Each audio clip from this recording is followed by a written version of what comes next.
গাড়ি নিয়ে যাইনি, আমি জিজ্ঞেস করার জন্য আসছি যে কিডনি হসপিটালটা কোথায়। এখানে এত দূর পর্যন্ত, এত দূর তো এখানে কি জিব্রা ক্রসিং পর্যন্ত চলে আসছেন আপনি। করছেন আপনাকে মিনিমাম একটা শাস্তির আওতায় আসতে হবে। আমি গাড়ি চাপ দিয়েছি, আমি লক করছি না। আমি ওনারা বলছি ডাইনে না চাপাইতো, উনি চাপাইতো। ওনারা এরা তো কথা শুনে না। এই শৃঙ্খলার জন্য সরকার দায়ী, কারণ সরকার এগুলা রাস্তায় চলতে দিচ্ছে কেন? সরকারের এগুলা বন্ধ করে অনুমোদিত সিএনজি যেরকম অনুমোদিত ওরকম অনুমোদিত অটোরিক্সা দিক, ওনারাও চলে খাক, সরকারও এখান থেকে রাজস্ব পাক। 1 টাকা রাজস্ব পাচ্ছে সরকার এখানে।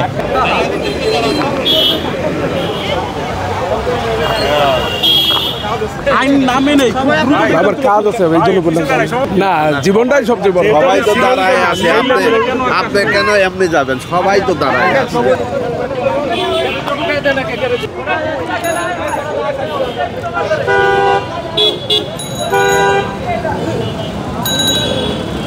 আসলে পুলিশের গাড়ি যাচ্ছিল তো আমি এর জন্য ভাবলাম যে চলে যাই, এর জন্য আর কিছু না।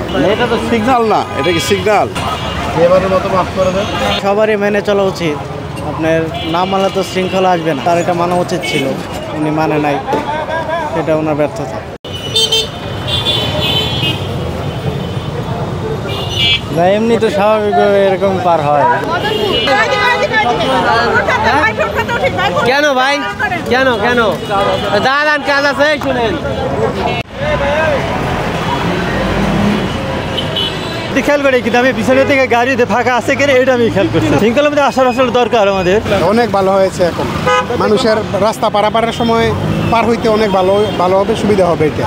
আপনি অবশ্য শৃঙ্খলা আমি তার নতুন আসছি এখানে, আমি খেয়াল করি খুবই ভালো হয়েছে। এটা খুবই ভালো হবে এবং শৃঙ্খলা আসবে দেশের জন্য। এটা খুবই মঙ্গলজনক।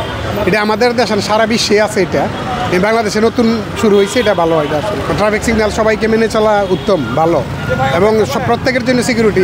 এটা মানার কোনো সিস্টেম নেই। একটা ওভারব্রিজ থাকতো তোলে ঠিক আছে, একটা গাড়ি আপনার পাবলিক যেমন মানবে না, আপনার গাড়িওয়ালারাও মানবে না।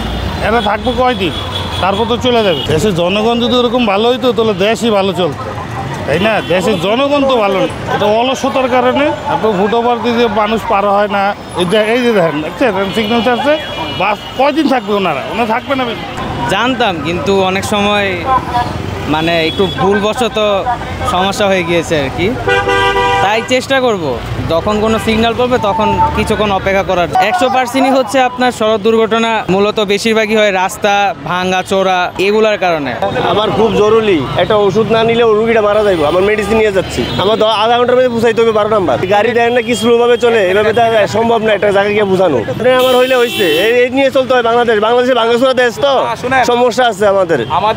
কোন নিয়ম যদি কেউ কোন লোক মানে, যে লোক মানে তার আমি সেলুট দেবো। নিজ কয়জনটা মানাবেন? যে দেশে 20 কোটি মানুষ, এই দেশে 30 কোটি মানুষ হয়ে রয়েছে। এটি তো সঠিক সিদ্ধান্ত দিতে পারে না গভর্নমেন্ট। আমরা কি করব? গভর্নমেন্টের সিদ্ধান্ত সঠিক দিলেই এই দেশ সঠিক হয়ে যাবে।